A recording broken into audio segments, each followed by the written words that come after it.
আসসালামু আলাইকুম গাইস, আশা করি সবাই ভালো আছেন। আমিও ভালো আছি। দেখেন আমাদের এই রুমের পাশে কবুতরের বাচ্চা ও কবুতরের বাসা বেঁধেছে, কি সুন্দর দেখেন। অনেক কুইট দেখছেন, এত সুন্দর। এরা এখানে থাকে, আমরা ধরতেও পারি, এদেরকে আবার ছেড়ে দিতে পারি, ওরা চলে যাবে, বড় হইলে চলে যাবে। দেখেন কত সুন্দর, দেখছেন এত সুন্দর লাগে। দেখছেন ভাইয়েরা, আল্লাহ তাআলার কুদরতি। দেখেন দেখেন কি সুন্দর।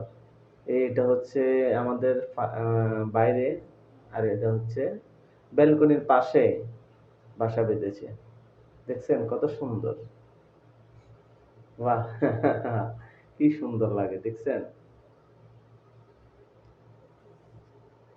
ওকে, আল্লাহ হাফেজ, ভালো থাকেন।